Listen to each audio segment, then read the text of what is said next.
අද මං ආස මගේ හිතේ ගොඩක් කල්ලි නම් තිබුණු දෙයක් මං අද පටන් ගන්න හදන්නේ. ඉතින් ලොකු දෙයක් නෙමෙයි, channel එකක්, YouTube channel එකක් පටන් ගන්න හිතුවා. ඒ මොකද කියලා මං ඉස්සරහට කියන්න. ඉතින් දැන් වෙලාව සාමාන්‍යයෙන් 5:40 විතර වෙලා තියෙන්නේ. ඉතින් මේ වෙලේ ක්ලයිමේට් එක එහෙම පට්ට ලස්සනයි. දැන් ඉන්නේ බාසවත්කුළු මාර්ගාව. ඔයාලට බලා ගන්න පුළුවන් අර පැත්තෙන් එහෙම ඉර එහෙම දහගෙන යනවා. පට්ට ලස්සනයි. මේක සාමාන්‍ය 6:00 විතර වෙද්දි මාර ලස්සනයි. අපි එද්දි බලමු කොහොමද view එක කියලා. ඉතින් මේ channel එක පටන් ගන්නේ විශේෂ හේතු කිහිපයක් හින්දා. ඉතින් මම ඒව ඉස්සරහට වීඩියෝ එකෙත් කියන්නම්. නැත්තම් වීඩියෝ එක කියන්න දේවල් නැති වෙනවා. මේකක් උඩ ණයගෙන තමයි මම මෙච්චරලා හිටියේ. ඉතින් මේ තියෙන්නේ වැවෙන් මෙන්න මේ කුඹුරු වලට එහෙම වතුර යන්නේ. මෙන්න මේ සොරෝවෙන්. ඉතින් ඒක නෙමෙයි අපි අද යනවා රුවන්වැලි සෑයට. මොකද මම මේ වෙලාවට ඇවිදින්න යන්න එහෙම නැත්තම් පන්සල් ඒ වගේ තැන් වලට යන්න ගොඩක් කැමතියි. මොකද මේක වීඩියෝස් වලින් පේන වලට ඒක ඇඟට දැනෙනවා. ඒක මාර් ෆීලින් එකක්. අද රෑට හොල්මන් පෙන්වන්නම් ඔයාලට. මම හිතන්නේ හොල්මන් ගුහාවක් තියෙනවා අතන. රෑට යන්න පුළුවන් හොල්මන් ගුහාව පැත්තේ. ඊට කලින් අපි රුවන්වැලි සෑය පැත්තට ගිහිල්ලෙමු.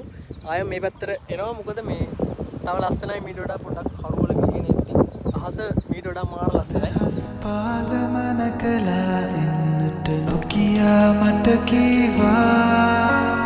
හිතුවක් කාරට සිත නම් නැතට කොහෙදෝ පියමැන්නා. වෙනුවන් චාමර සැලෙන තාලෙට රහසක් විහිරන්තා. මෙතුවක් ඈතට මාගෙන ආවට දැනුනේ නැසීමා. සඳකත් රැකති තාරුකා සරදම් ඉවසා. හිරිකඩ සීතල කෑවිලා ආතරේ පැනෙනවා. අයිස් අපි ආවා. ඒ වුණාට පට්ට සෙනගක් අදනම් ඉන්නේ. අපි යනවා මල් ගන්න. මේ රුවන්වැලි සෑයේ ගේට් එක ගාවත් මල් තියෙනවා. ආයෙත් මම ගොඩක් වෙලාවට දැකලා තියෙනවා මේ පාර ආයින් එහෙම ගොඩක් පොඩි කට්ටිය එහෙම ඉන්නවා. ඉතින් අපි අද එයාලගෙන් ගමු. මොකද අතන්ට ඉතින් ගොඩාක් කට්ටිය ඉන්නවනේ. අපි එයාලගෙන් අරගමු අද.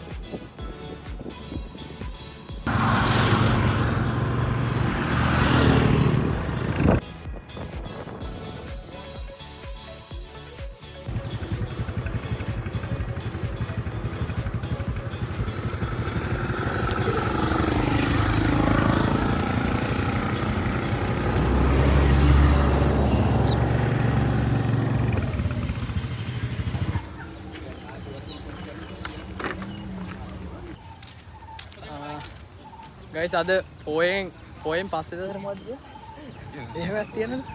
මන් දන්නේ. අද කවද්ද? අද පසු දිනය.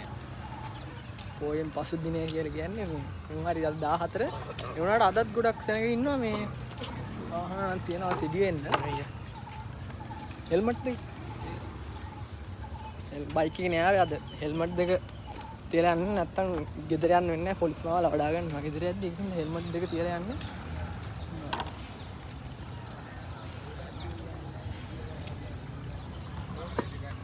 ඉතින් අනුරාධපුරය කියන්නේ මාර ලස්සන පැත්තක්. ඉතින් ඒක මට තේරෙන්නේ මම ගාල්ලේ ඇත්තටම මගේ ගෙවල්. හැබැයි මම දැන් බිස්නස් වැඩවලට අනුරාධපුරය ඇවිල්ලා නැතර වෙලා ඉන්නේ. ඉතින් මම මේ හිටපු ටික කාලෙට මම ගොඩාක් දේවල් දැක්කා. මෙහි තියෙන ගොවිතැන්, කුඹුරු, වැව්, මෙහි තියෙන කෑම වෙනස්, කෑම ජාති. ඉතින් ඔය වගේ ගොඩාක් දේවල් මම එක්ස්පීරියන්ස් කරලා තියෙනවා. ඉතින් මට ඕනේ ඒ දේවල් ටික ඔයාලත් එක්ක ෂෙයා කරගන්න.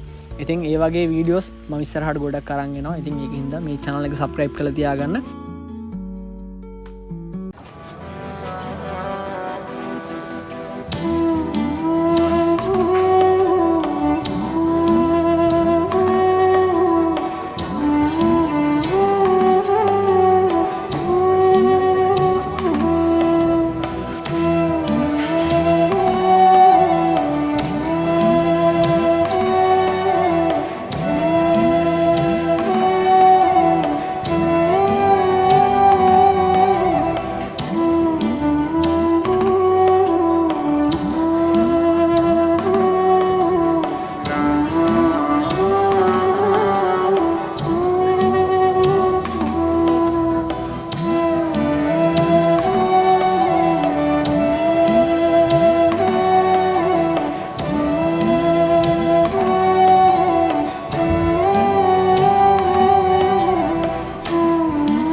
විදිහට තමයි අද දවසේ ගත වුණේ. අපි හිතුවටත් වඩා ඉක්මනට මෙතනට ගියාට පස්සේ වෙලාව ගෙවිලා ගියා. පැය 2ක් විතර හිටියා අපි. ඉතින් මේ වගේ ටයිම් එකකට ඔයාලත් ඇවිල්ලා බලන්න. ඒක මාර ෆීලින් එකක්. ඔයාලගේ ඔළුවේ තියෙනවා නම් මොන හරි දෙයක් ඒ දේවල් ටික ඔක්කොම අමතක වෙලා යයි. ඒ ඉන්න වෙලාවට. ඉතින් මගේ පළවෙනි වීඩියෝ එකේ හින්දා තමයි මම අද රුවන්වැලිසෑය ආවේ. ඉතින් ඔයාලත් මාව සබ්ස්ක්‍රයිබ් කරලා තියාගන්න. අනුරාධපුරයේ තවත් ලස්සන තැනකින් ලස්සන වීඩියෝ එකක් කරන් මම ඉස්සරහට එනවා. එහෙනම් හැමෝටම ජය වේවා.